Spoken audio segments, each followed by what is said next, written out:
Okay. Yes. What was your question? I'm sorry, I I just didn't came. ask. Yeah, I just came to. That's fine. Okay, thank you. Okay. You're welcome. So again, it was all about us starting the class and pressing the recording button. Good afternoon, everyone. This is me again, Dr. Sameh, and this is A230A. We're finishing off Othello, and we're transitioning to the Duchess of Malfi, hopefully, inshallah. So we've been talking a lot about Othello and Othello the play and also Othello the character. Spoke about the structure of feeling. We spoke about the background, the ideologies involved, the ideas moving and transitioning from the medieval period to the Renaissance and more specifically the Elizabethan age. Spoke about that and how some of those ideas, if not most of them, are reflected in the play, especially the idea of hierarchies, whether those hierarchies are hierarchies of color, race, or even rank, but to a lesser degree in rank, because we're going to see more of this idea of rank in the Duchess of Malfi. So the focus now is on um, the run up and the build up to the eventual and the inevitable downfall of the protagonist, the main character, Othello, the tragic hero. And there has been a lot of, you know, preparation for that. Again, we had on perhaps the margin of that debates about whether Othello is responsible for his eventual and inevitable downfall at the end, or is it all the planning and the scheming of Iago? Do we have absolute kind of conclusive evidence that it is this or that? No. Everyone is entitled to his or her opinion when it comes to why Othello is this or that, whether he is self-delusional or whether he was a mere puppet in the hands of Iago. Again, you still have this question: if he is a mere puppet in the hands of Iago, why? Why is he the titular character? Why is he the protagonist? And why is he giving his name to the title of the play? We have scholars and critics debating this issue of whether what happened was willed, if you like, by Othello, or was it all the scheming of Iago? And people obviously are divided on that. You have scholars who very much, you know, against the idea that Othello should be held responsible for his downfall. And you have also people who are opposed to the idea that Othello is innocent. They are, or they believe that he is self-delusional and that he is self-dramatizing, and he created atmospheres and climates where this has to happen so that he can be portrayed as a victim. We also spoke about his, um, complexes and his insecurities. And we said that may have contributed towards making him the Othello that we now perhaps despise at certain point because of what he did to the innocent Desdemona. The fact that he was a foreigner, he was non-Christian, he was black in a sea of white people in Venice. He was perhaps twice Desdemona's age, along with the intrigues that he allowed to happen to him through, of course, Iago. So, where did we stop? I think we stopped on and with this idea of where our sympathies go, whether with Othello uh, or against him. Let's see where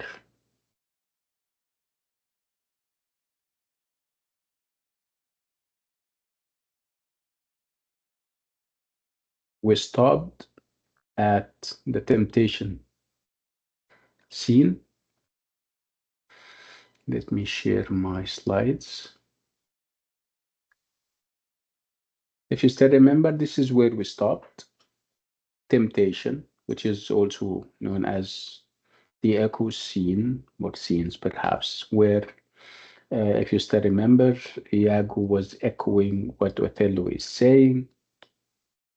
If you echo somebody's, I mean, you normally have an exchange between people. I ask you a question and you answer me, or you ask me a question and I answer you. But if I ask you a question and you repeat the question, or you ask me a question and I repeat the question, it gets on your nerves. You get nervous, and sometimes you don't know why I'm doing that. And obviously, if I'm doing that, the normal trajectory of things would be if I ask, you answer. So if you don't answer, it means that you are manipulating the conversation, and obviously, you're doing this for a purpose. So this is what Iago managed to do. He, by echoing Othello and his questions, he was, um, kind of sending a message, an indirect message to Othello that something is wrong, something is wrong happening behind his back in relation to Desdemona and Cassio. Did he manage to stir this feeling of jealousy, this feeling of anger in Othello? Absolutely. Absolutely. He did. He managed to do just that. That's why at the end of the conversation, Othello told him, "Think, my lord, by heaven thou echoest me, as if there were some monster in thy thought, as if there is some monster in your throat." Of course, you know what a monster is. An animal that's so big, so scary. It means that you are up for something. So, and obviously, Iago is going to say, "Yeah, I rest my case," to himself, of course. "I rest my case." He got the bait, and he now is going to foolishly act on it. Um, so, why is Othello so ready to accept Iago's insinuations? This is the question that everybody keeps asking. And people relegate that and believe that it has to do with the set of insecurities that Othello developed in Venice. And what are those? Insecurities are, more or less like complexes. Sometimes they call them inferiority complexes or complex that he has. Okay, so those sets of insecurities will give Iago the opportunity to work on Othello's feelings. So again, what are those insecurities? One of them would be the idea that he is an outsider. I'm talking about Othello, of course. He is presented as the extravagant and wheeling stranger in the community of Venetians. He is portrayed as forever homeless, uprooted, and on the move, incapable, or at least so his enemies uh, content of ever being naturalized, and he is ethnically different. So these are some of his insecurities, that he is ethnically different, he is a stranger, he is presented as always as homeless when we don't know of a family that he may have, or yes. Again, you would add to that the idea that there is, of course, racism. He is middle-aged. He is obviously in his capacity as a soldier. He lives only with male individuals in the army. Obviously, the army or the military at the time was exclusive to men, so it's a very harsh kind of life. Nothing is softening about it. And of course, as a military person, he is quite unaccustomed to the company of women. So, for somebody to come over and tell him that you need to perhaps think twice about trusting your wife, he may act on that very foolishly, of course. Um, so it's those insecurities that would push him forward. Um, Again, there is always this idea that if, of course, if you compare him to Cassio, Cassio is white, Caucasian. Othello, if those standards of handsome would be about having somebody who is white, perhaps green or blue-eyed, Othello would lose, right? But I mean, these are not objective standards of beauty or handsome. So Othello feels that he is not attractive, of course. So it's his age, it's his race, the lack of experience with women that would intensify a tendency to expect the worst of the opposite sex. Um, Again, you would add, of course, Iago, and Iago knows when to do what and how.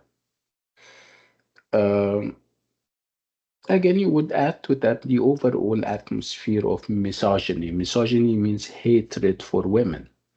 So obviously, Othello is no different from Iago when it comes to the overall assessment of what role women do in society. Othello, yeah, for all the respect and perhaps the love that he has for Desdemona, he does not forget that she is a woman and he has his own male biases as a male, like Iago, like Parapancio, like everybody else.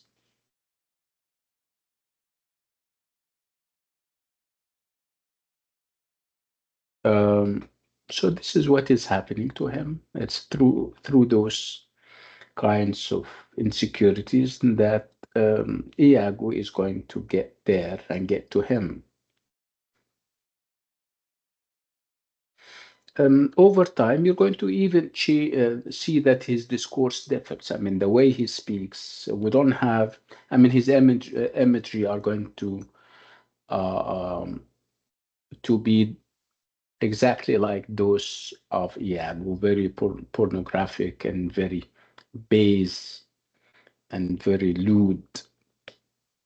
And you would ask yourself, where is the Othello that we're so used to? Where is the noble Othello who only speaks in verse, who is, we are so infatuated by his poetry and his music? What has become of him? His opinions of women are now no different from those that of those uh, of Iago. And even some critics are referring to this. So, for example, you have Jan Kot, who is a Polish critic and theater director. He is remarking, saying that there is enchanting poetry here, but at the same time, a decaying set of values. So Othello now crawls at Iago's feet. He shall talk his language and take over from Iago all his obsessions. So he is dwindling, he's going down. It's an epis that he is starting to go down through and down into. So, to the extent that some critics are saying that Othello is, I mean, gradually getting metamorphosed and changed and turning into another Iago.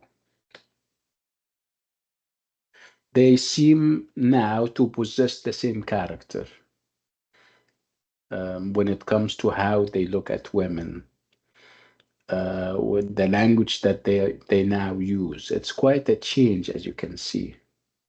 Perhaps the writer is preparing us for a new kind of Othello, Othello um, um, who is obviously very foreign and very strange to us. We're used to Othello, the the lofty Othello, the noble Othello, the musical Othello. And then we move to Act 3, Scene 3, where there is going to be violence and death. Violence erupts.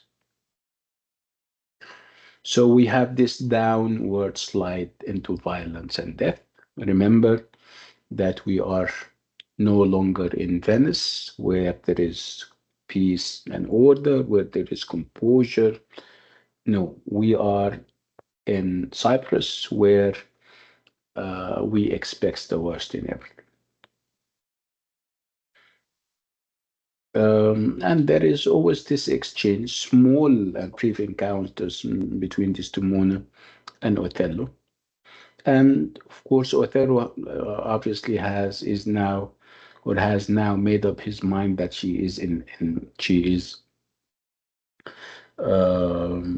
kind of unfaithful to him.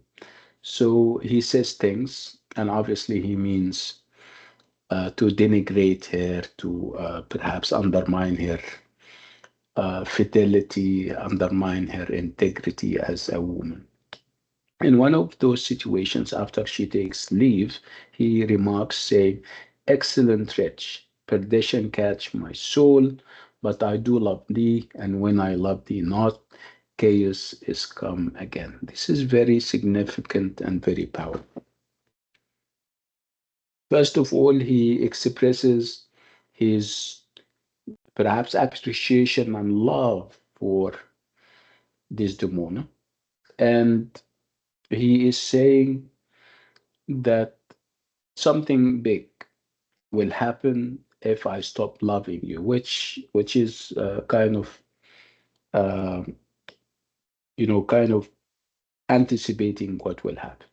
Excellent rich. She's referring to her as rich. Rich means poor, poor girl.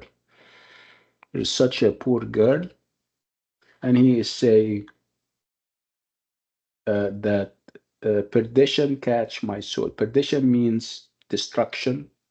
It can mean curse. I am cursed. I'll be cursed. But I do love thee. I love thee. I love you. And when I love thee not, when I stop loving you, when I'm not in love with you anymore, chaos is come again. So chaos is going to envelop the whole uh, uh, place, perhaps the whole country, which is again very anticipatory of what will happen next.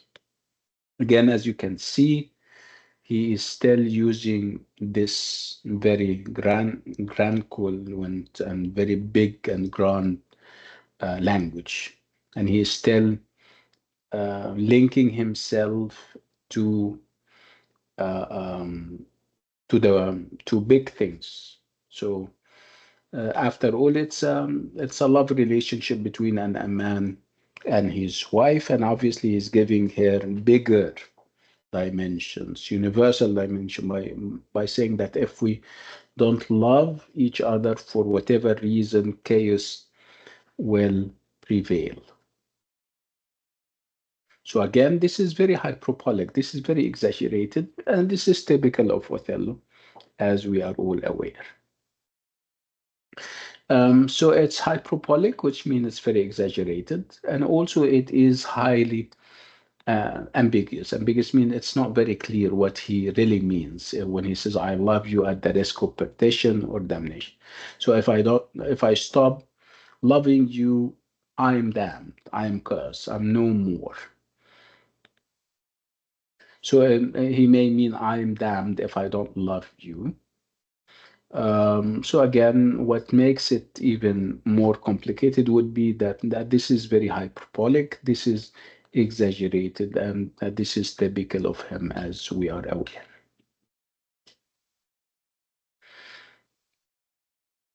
So again, the question pops up again. Is the deception of Othello a matter of Iago's manipulation of his fears and insecurities?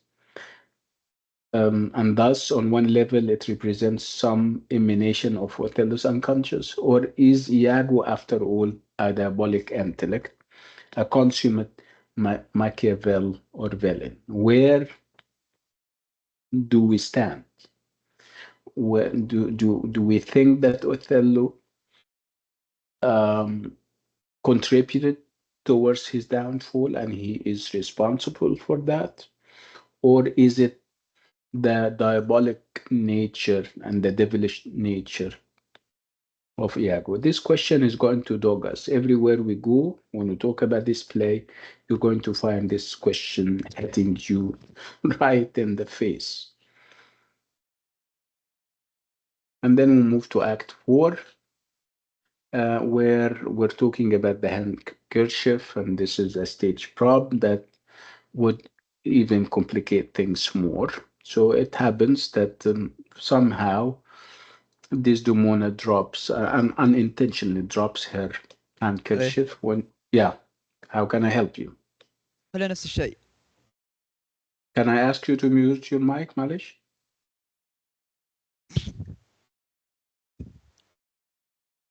Okay, so what I'm saying is that we have a stage prop here, a stage tool, which is the handkerchief. And it's going to complicate things more because somehow the handkerchief is going to fall. And she was obviously in the company of Cassio for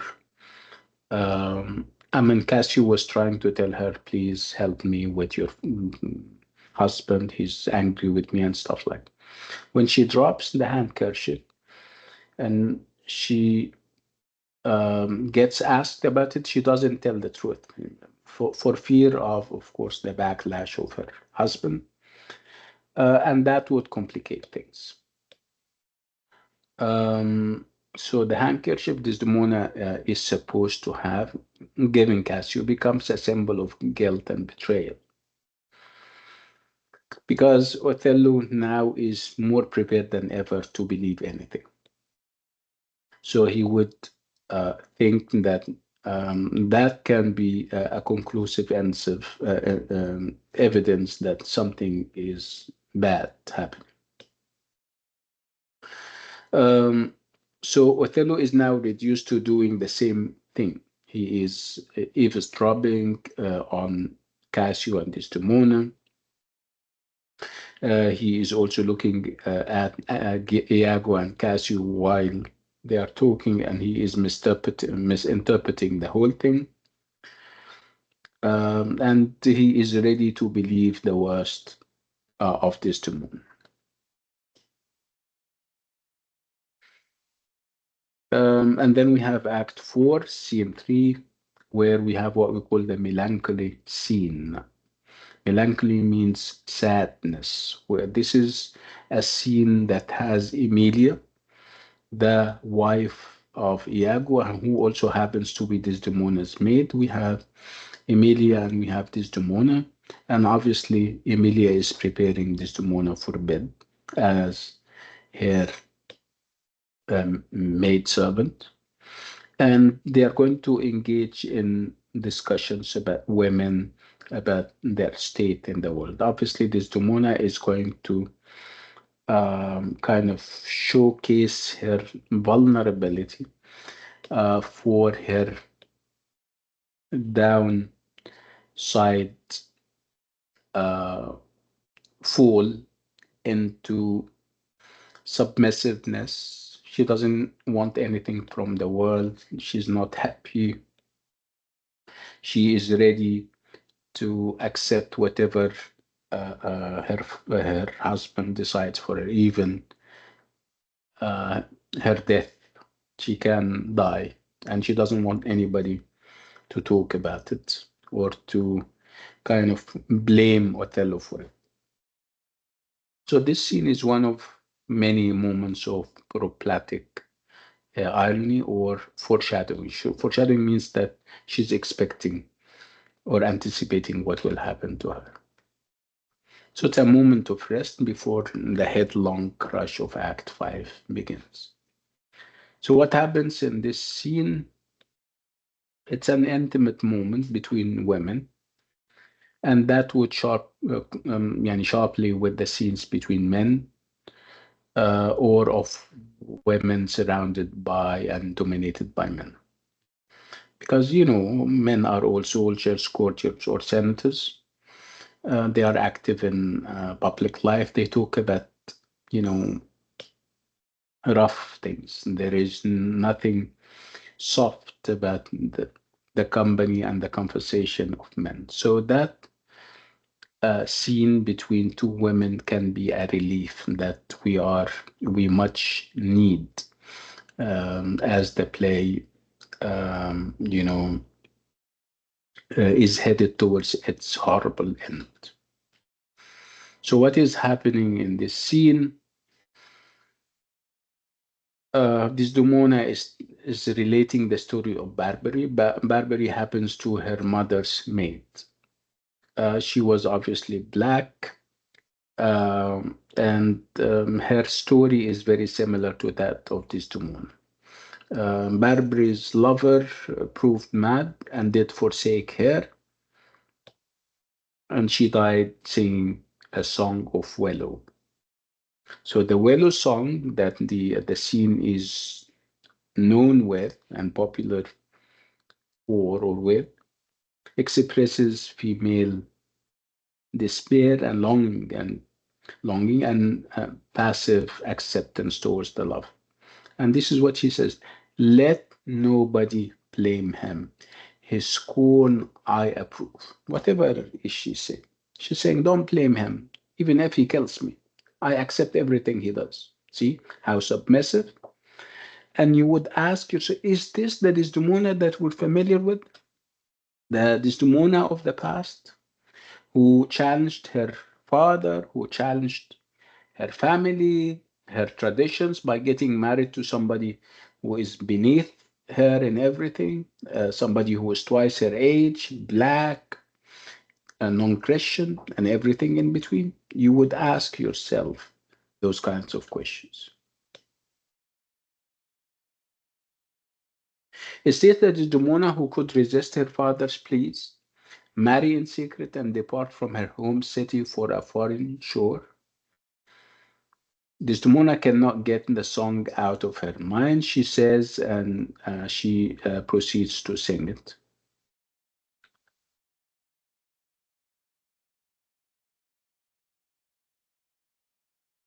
So obviously, it's very prophetic, and it tells us what will happen to her eventually.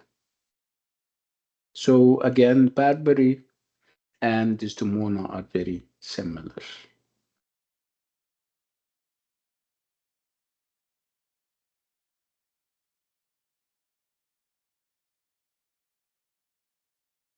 Well, Emilia is not happy. Emilia is listening to what Desdemona is saying, and she thinks that Desdemona is so submissive, so accepting, so approving of her fate. And this is something that she doesn't like. She feels so sad, um, and she starts to react and react. She did. You wouldn't expect a maidservant to be daring enough to talk even to herself about society and the position of women and how they are situated in society, the bad treatment that they have been receiving down through the ages. You wouldn't expect this to happen or to come out of the mouth of a maid or a servant. You would expect it uh, from Desdemona, of course, but it didn't happen. We have what we call a reversal of roles, where Emilia is presented as very courageous, as very self-assertive, and you would have Desdemona presented as non-assertive, as accepting of any kind of fate her husband decides for. So Emilia's last speech is a plea for recognition of women's equal humanity and challenges the anti-woman sentiments expressed by so many of the male characters. So what we heard of her or by her is a plea. She's trying to say it like it should be. We women have been maligned, have been abused for so long. When is this going to stop, for God's sake? And if we do what you think we do, she's saying, as if she's saying, oh men, if you think we're doing something wrong, it's because of you. Emilia's lengthy defense of the rights of wives opens up the whole question of how women were treated at the time and later. What does she say? What does she exactly say? Let's read it and see. She's saying that if wives do fall, say that they slack their duties, let husbands know their wives have sins like them. They see and smell, and have not we affection, desires for sport, and frailty as men have? Then let them use us well, else let them know the else we do, their else instruct us so. I'm not going to spoil it for you. I'm not going to give a judgment as whether I think it's good or bad, eloquent or otherwise. I would like you to read it fully and tell me what you think. I'll give you a couple of minutes because it merits a couple of minutes, as a matter of fact. Yalla, go ahead. You guys have 2 long minutes to reflect, to read, and then reflect on what Emilia is saying.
Hmm.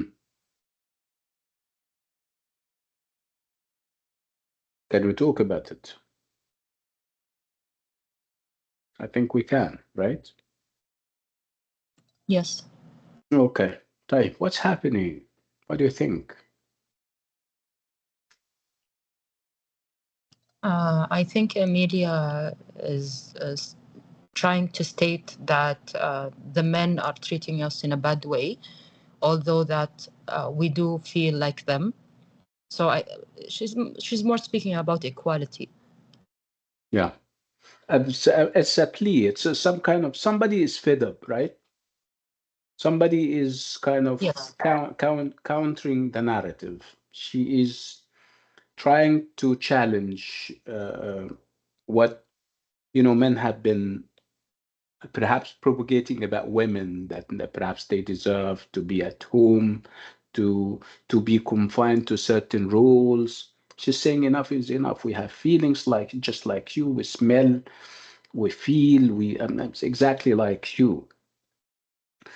And we also have our errors exactly like you, because we're human beings. And if we err, if we make mistakes, it's because we're human beings. And you need to also know that if we make mistakes, it's because you push us to make those mistakes and errors. So it's a plea for equality. She's seeking equality on behalf of every woman, obviously. Again, this is out of keeping with her position as a servant, right? You would expect this to come. I mean, if I'm not giving you names, if I'm telling you that this is a speech and this is a speech, and you have two people, you have Desdemona and Emilia, and I'm stripping Emilia's speech, her name from the speech, would you have expected this to come from Emilia? If we No. have the two No. speeches, yes, No. the speech, you would, From Desmond. yes, yeah, you would expect that this belongs to Desdemona, because we are familiar with Desdemona. She's high class. She is obviously better educated. We are used to her defiant nature, the fact that she challenged her family and the traditions and everything, and got married to the wrong guy in their eyes, of course, right? I think I did a video on that I would like you to listen to now. Okay, so we're going to have a video. It's going to be like a minute or perhaps less, about Emilia and Desdemona and how things went in this willow scene. I'll play the video now. Let me see if I can share.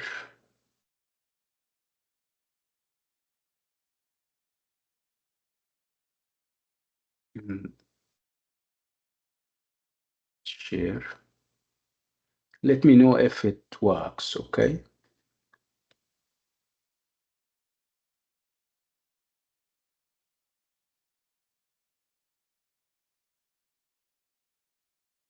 Why are there not more people? Can you hear it? Yes, I can. Oh, and this is obviously not the right, no, this is not the one I mean. And let me have the other one, I'm sorry. Yeah, this is the one. Suggestion none. During the Renaissance, women were seen as mere possessions of their fathers and later their husbands. But did all women conform to this view? Take Desdemona from Shakespeare's Othello. At first she's strong, defying Venetian norms by choosing to marry Othello. But as the play progresses, she becomes passive, enduring abuse and ultimately her demise. Remember her Willow song? Let nobody blame him, his scorn I approve. Is this the same Desdemona who defied her father and eloped? Then there's the Duchess in Webster's The Duchess of Malfi. Bold from the start, she proposes to Antonio and asserts her sexuality naturally, challenging the patriarchal view that women are mere objects. She faces her tragic end with bravery, refusing to be either the angel or the whore society expects her to be. So, were Renaissance women mere property, or did they possess unseen power? Desdemona and the Duchess, two women, two fates, and a challenge to the norms of their time. Your thoughts? perhaps what I missed here would be Emilia. I promise I'm going to work on something else, I mean, where Emilia will be involved. But as you can see, we're comparing, Desdemona to the Duchess. And obviously, the Duchess would be in the position of Emilia. She's very daring, very assertive, as we're going to see when we go to the Duchess.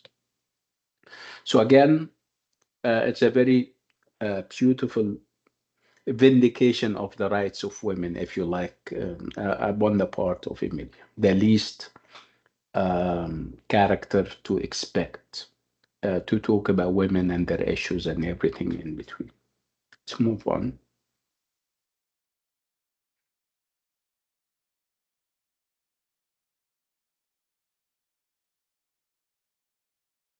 And then we'll move on to Act 5, where there is a great deal of talk about issues, and some of the issues are, of course, racial.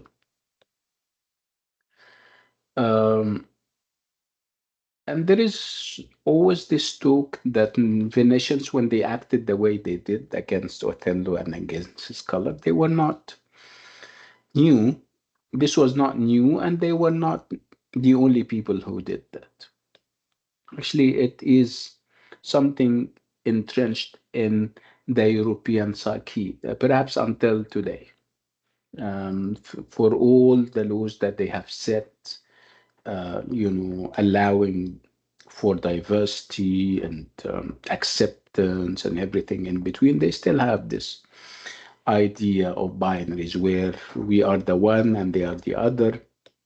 We are white and everybody else is not. And also even they changed the labels. It was white and black, and now it's perhaps European Muslim, and so, you have those kinds of things.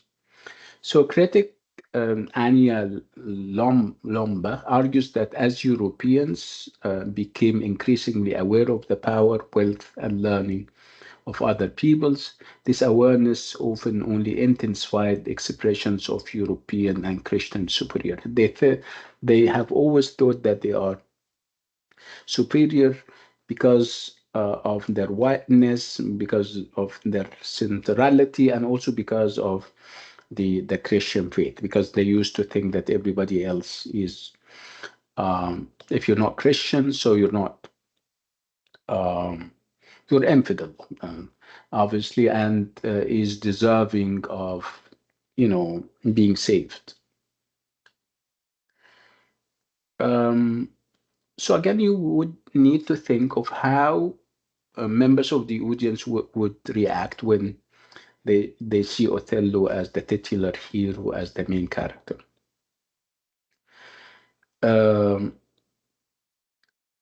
Again, perhaps what makes the day for Othello, in order for people not to get angry with them, I'm talking about audience, would be that Othello is going to die at the end. And Othello is going to die a tragic kind of death. Perhaps he is now,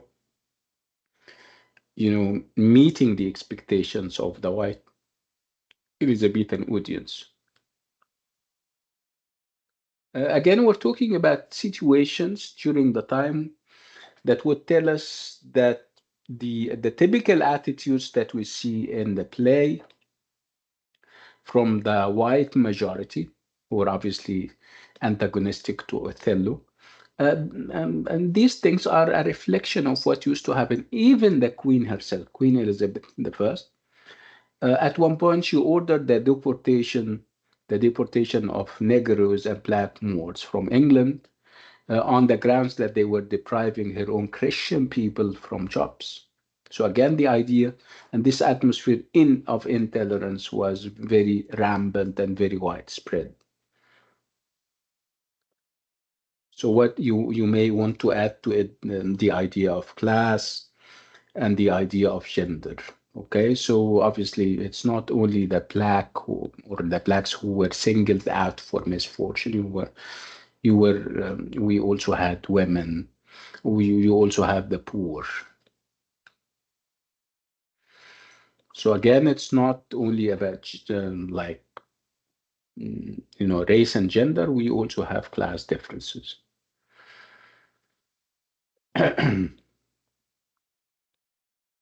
Again, together with class and gender, you would have gender and this idea of patriarchy, the fact that it's a male-dominated world.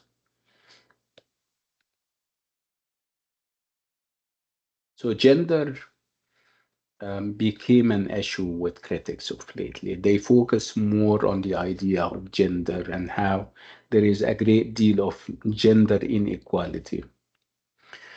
And some critics are even referring back to the reviews that the play received when it was published and when it was released on the stage. And they are quoting, for example, Thomas Reimers, who happens to be a man, of course. Thomas Reimers' short view of tragedy in 1693. And this guy argues that the moral of the play was, first of all, a caution, a warning to all maidens of quality like Desdemona, who might consider running away with blackamoors without their parents' consent. This was the play, and what happened and the tragedies that occurred were meant to alert and caution women, especially women of noble women, not to fall into the same trap. It was also a warning to all good wives that they look well to their linen things. They have to be careful with what they did. What perhaps linen here wouldn't be a reference to the handkerchief that Desdemona dropped or that fell from Desdemona. It's also a lesson to husbands that before their jealousy be tragic, their proofs may be mathematical.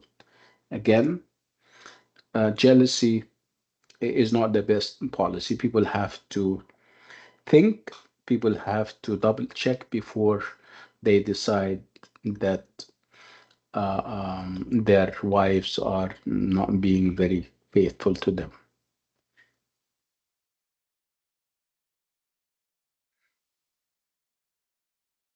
So Reimer here touches on issues of race and gender as well as class and genre.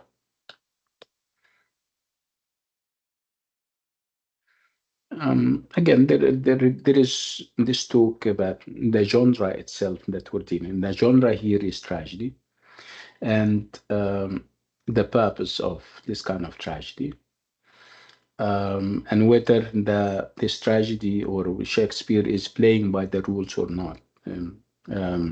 Mainly Aristotelian rules in his playbook that we call the Poetics.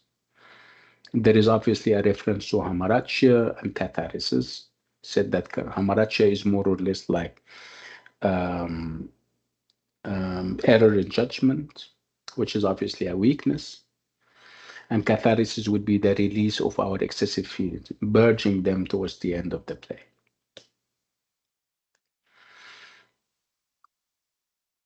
Again, people leave everything else, and instead of focusing on perhaps seeing the tragic hero falling and eventually feeling sympathetic towards him, we know or we get to know that Reimer and others are focusing on the idea that a blackamoor shouldn't be or is not appropriate for a hero, again on grounds of race and class.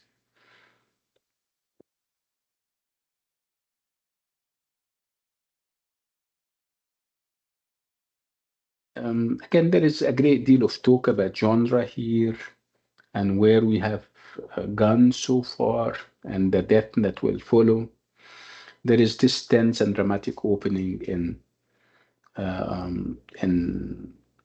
scene 1 in Act 5, in which Cassio is wounded by Rodrigo, who himself is stabbed and killed by Iago, leaving the audience in a state of high expectancy. So obviously typical of tragedies and their revenge aspect, you have everybody killing everybody else at the end. So Act 5, Scene 2, where we're seeing perhaps Othello for the first time in Act 1. He enters Desdemona's sleeping chamber with a light and utters these memorable and yet strange, almost incoherent words. This is what he says.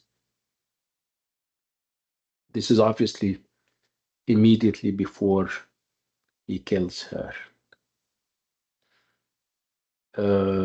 It is the cause, my soul. Let me not name it to you. You chase stars, obviously. It is the cause, yet I'll not shed her blood, nor scar that whiter skin of hers than snow, and smooth as monumental alabaster, yet she must die. So it's a real dilemma. I'm not going to kill her. I'm not going to spill her blood, but I'm going to all the same kill her, right? You can almost feel that the guy he cannot believe himself, but obviously his emotion, negative as they are overwhelming. Remember that he's African, he is hot-blooded, he is not um, comfortable in his own skin, and he is driven to reach or to come that far. He wouldn't stop. But he has those bouts of love, if you like, where he stops and thinks that, yeah, I love her so much. How can I kill her? I'm not going to spill her blood or to kill her with a knife, but she still has to die. Can you see the struggle that he is in? Can you see the conflict in his mind? And can you feel it? Do you think that he's genuine? I'm asking you. Read this part and tell me whether you think you feel for him, you feel that he has this conflict in him, or did he make up his mind and full stop? What do you think? I can't see your hands. If you would like to come and say something, go ahead.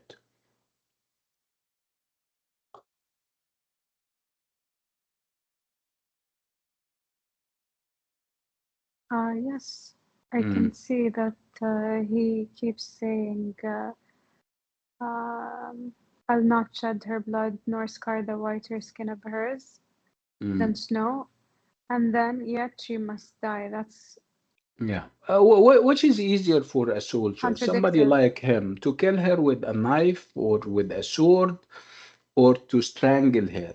Remember, he's a soldier. Yes. Yeah, So maybe kill a her. sword? Yeah, a sword, but he's not doing that. No, because it's Again, intimate.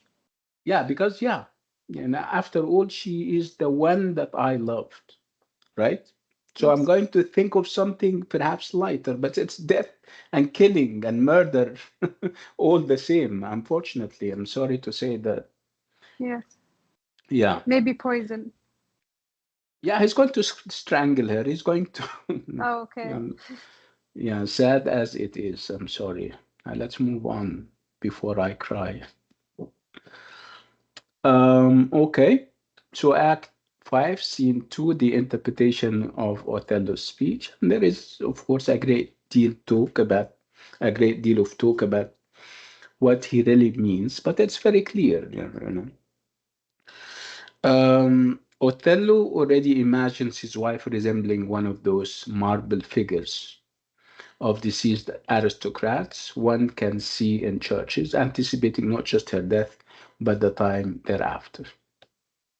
No, I don't believe that this is what he meant. He meant that she is, um, of course, marble and how it looks, how beautiful it is. Actually, he is praising her beauty because he loves her, right? It's not that she is marble is part of the architecture of a church. No, it's not about that. And he's not anticipating anything. He believes that she's so beautiful, a soul to be killed, or to be um, and for her blood to be spilled and shed. So Othello's stature as tragic hero is at issue here. Um, again, it's about how he feels towards his wife eventually. Again, who is Othello? The question keeps popping up. Who is Othello? Is Othello a deluded, self-important fool or a noble hero brought down by circumstance? If we have gone that far, I would like you to answer this question to me. And I'll give you a minute to think about it. Do you think that Othello is a deluded means deceived, self-important fool, or you think he's a noble hero brought down by circumstance? And I'll give you a minute to think about it, to also scribble down things if you think you want, and let's talk about it. And I don't want you to be influenced by whatever is being written here. I'll give you a minute. Al-Gawhara, can you take your time? Give it some thought, some further thought.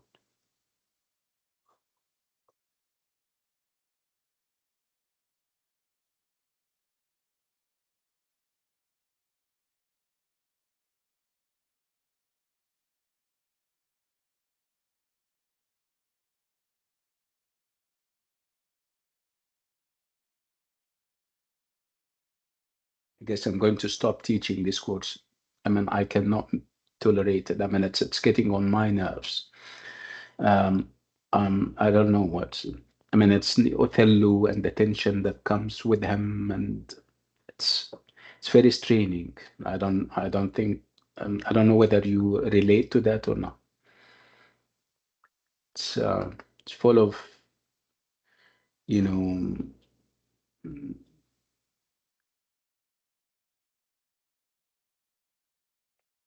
Okay, let's talk about it. Is he a self-congratulating, self-deluded fool, or is he a victim of circumstance? If he is a hero, or do you think that he's a hero and a victim of circumstance? Let's go to Al-Gawhara and then we go to Shaitan. Al-Gawhara, go ahead. I think he was brought down by circumstance upon the actions that happened around him, especially around the culture and the religion and everything. You think that he's a victim of circumstance. If he was put in perhaps a different atmosphere, he would have acted differently, right? So you believe in him not being deceiving himself or deceiving others. You believe that he is at the bottom of it, he is a good man. Is that, am I reading you correctly, Al-Gawhara? Okay, nice. Let's go to Shadin and see what she has to say about that. I think I would have to agree. I think he is a noble hero brought down by circumstance, as he thinks that he must sacrifice his love, or he thinks it's a situational thing. He has to do it, but it's not his desire. Yeah, now I'm talking about the. I'm making an assessment of, and I'm not limiting myself to this last scene. Oh, okay. Yeah, I'm talking about an overall play. assessment of this character. I think there's a development in his character. I think at first he was very ignorant and arrogant, delusional maybe. But you mean at he the is end, humbled? I think he broke down. Yes, yeah. He is humbled at the end. I think he is forever changed after this. Do you believe that, remember what we said, that when after he kills her, he will realize that he was mistaken? What do you think of the idea that he took his own life? He committed suicide. Do you think this is a recognition or perhaps an indication that he changed? Do you think this is victory for him, of course? Yes, in literature, in a literature sense, but in reality, I don't think. I think maybe he's mentally ill at this point to kill his lover and then kill himself after. Like he's very irrational. But I do think he did change.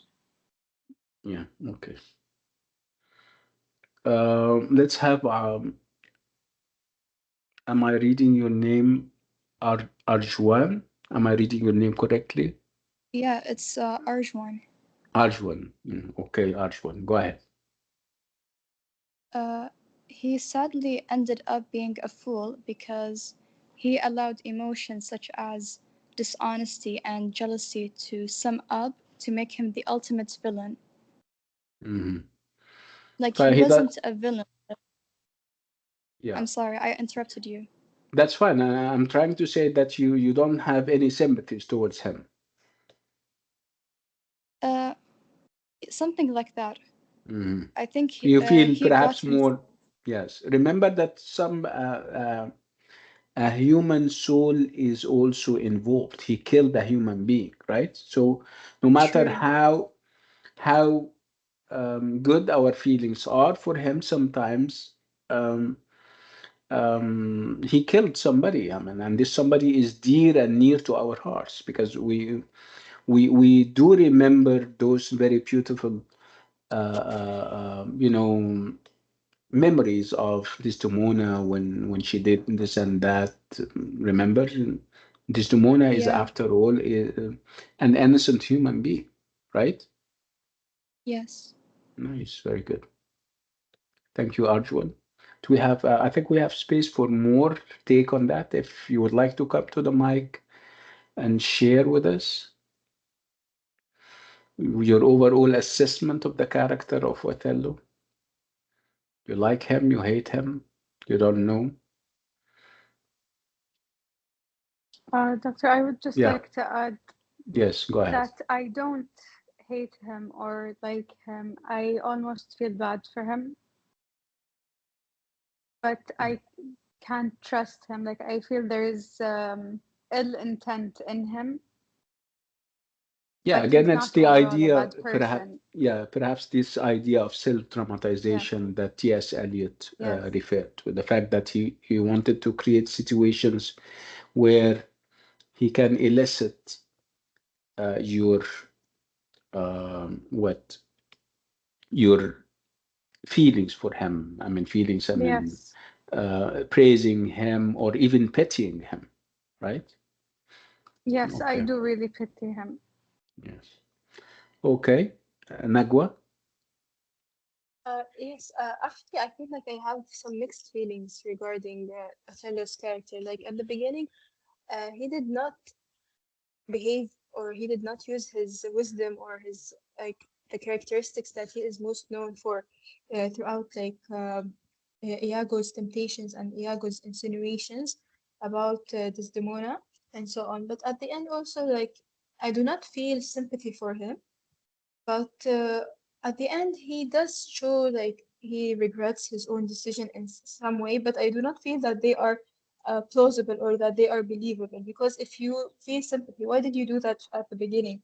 Like, why begin with those? Why do you allow Iago to trick you or to play with your mind and convince you that this demon is doing this? Like, you were so easily convinced by what Iago was saying. And then at the same time, at the end, like you easily also felt sympathy. So I have this kind of mixed emotions or like mixed feelings about his personality and the way he thinks through and how he perceives other people's opinions and how he gets convinced by other people. Yeah, that's interesting. Sarah? Uh, in my opinion, he's absolutely fool. He killed the one who was ready to do everything for him. And I think in the play, in some point, he was playing the victim card. At the beginning of the play, I was feeling bad for him, but in the end, I don't know. I don't know how to feel about him. Yeah, perhaps you love Desdemona more, right? You feel more for Uh, Desdemona. That's why I mean, you cannot condone the fact that at one point somebody went to this extreme saying that because of his music and because of his I don't know what kind of nobility he has, the members of the audience kind of for forgave him for for what he did. I mean, forgave the for him when he killed Desdemona, which is obviously not true, right? Because I mean, Desdemona has an equal claim to our love and respect and everything, right? Yes. Okay, okay, sir. Thank you so much. Reem? In my opinion, I did agree that Othello is a stupid man that he is easily can manipulate, Mm, and he is a soldier. He should be more mature than kill his the one that he loves and her wife, his wife. Sorry, mm. and like it like he should be more mature because he is soldier. Yes, It's yes.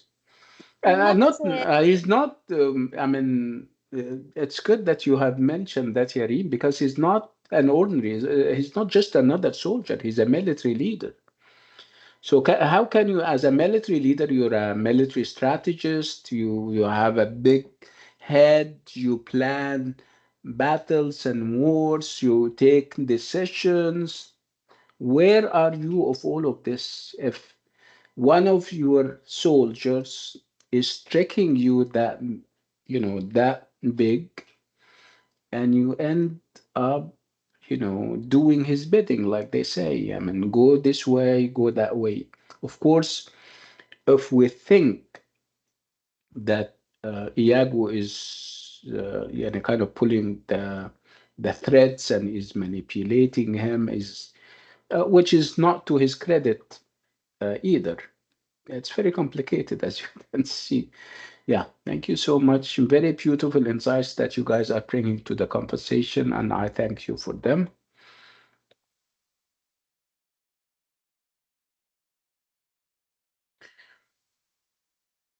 So again, who is Othello? Is Othello a deluded, self-important fool, or is he a noble hero brought down by circumstance? Spoke enough about what Leaves said that he is a deluded, self-important fool. Um, Again, and that view may be confirmed by his last great speeches, which, despite their magnificence, create um, this curious and characteristic effect of self-preoccupation. He is uh, concerned with himself. He is so full of himself. It's self preoccupation that Leaves is referring to. So he is obviously focused on his emotions rather than on Desdemona in her own right. And Leaves is also using another very important speech. It's this last speech before stabbing, before Othello stabs himself, and Leaves there suggests that it's unmistakably self-dramatization as unself uh, comprehending and as unself comprehending as before.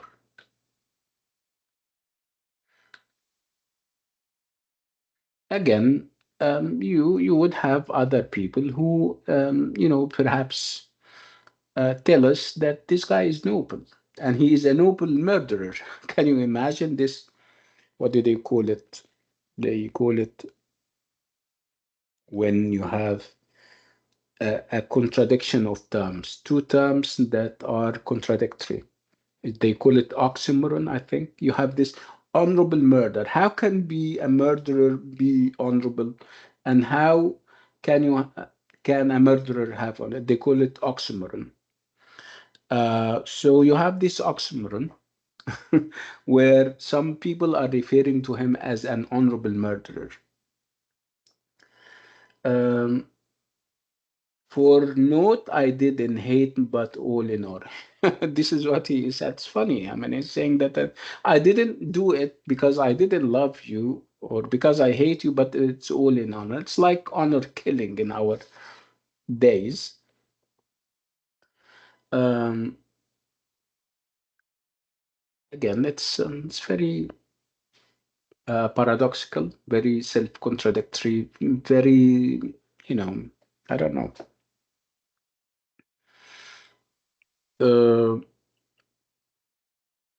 Again, it's all because of those competing claims to him and his person as a person of color, as a person of lower class. The idea of gender can come into play, the idea of sexuality. It's a lot of things, and they happen to all become very complicated.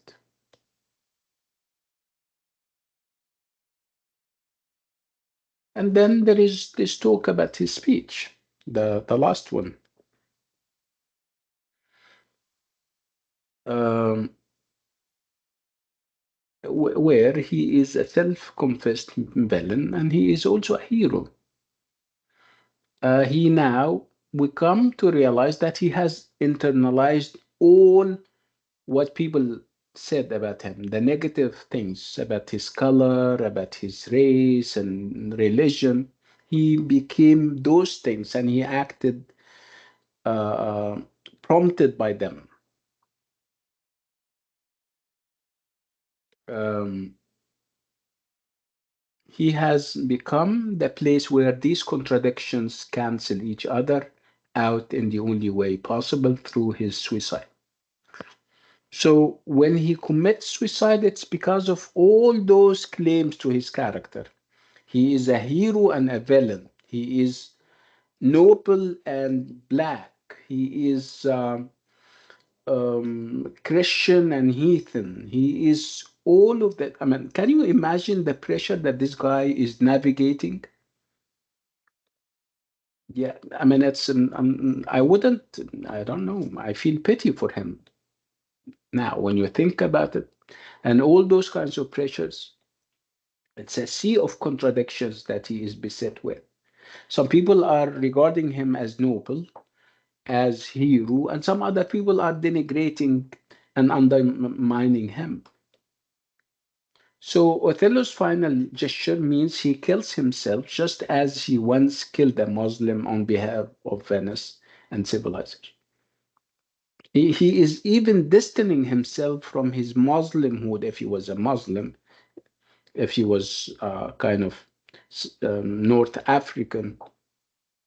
So he would have sympathy towards people from his race, his faith, and everything, but he is uh, proving himself through killing them and defeating them. What a contradiction you may be struggling within your soul and mind.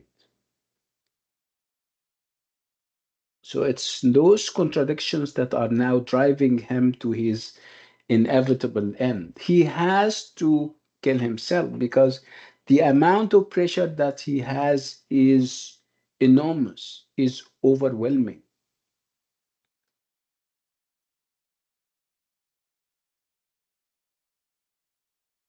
So the hero's death at the end encapsulates all the contradictions of his position within the Venetian society.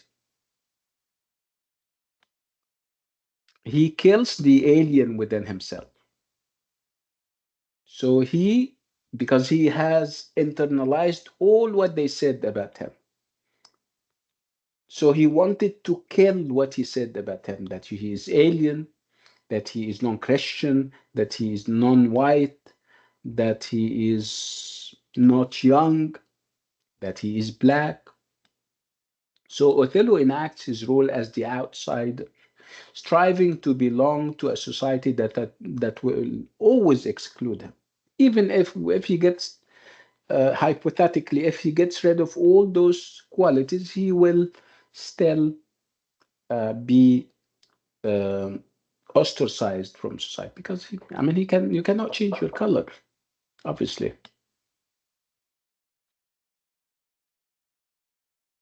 So this is the end of it. Sad as it is, tragic as it is. This is Othello, and this is what Othello is all about. Okay, I'll give you a minute to reflect, and if you guys have any questions about Othello, we can talk about it before we transition to the Duchess of Malfi.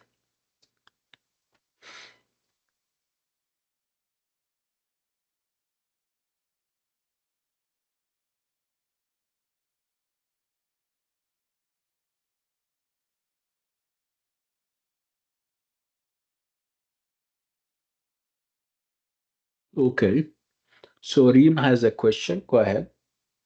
Yes, Doctor. Othello music. Can you explain it to me? Because I think I mix everything up.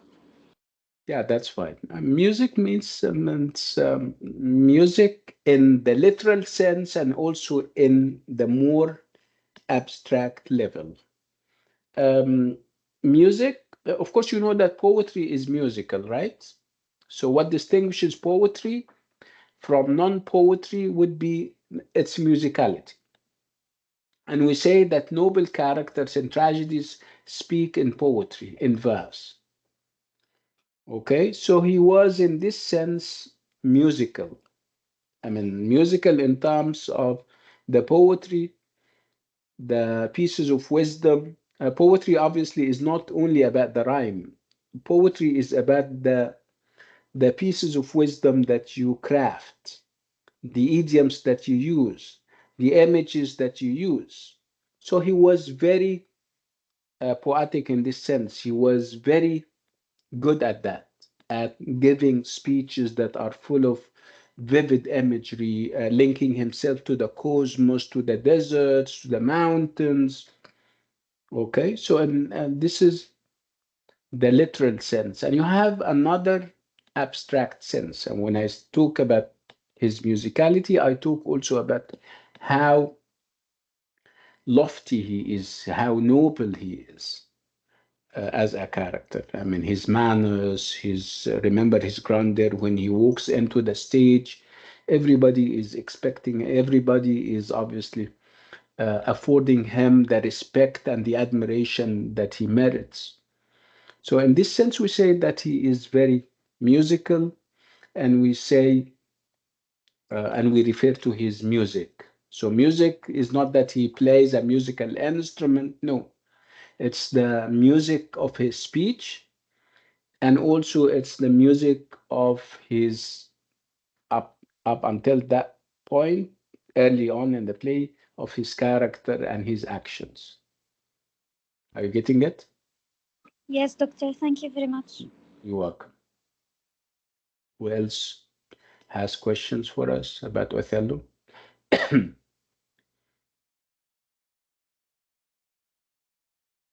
Okay. Okay.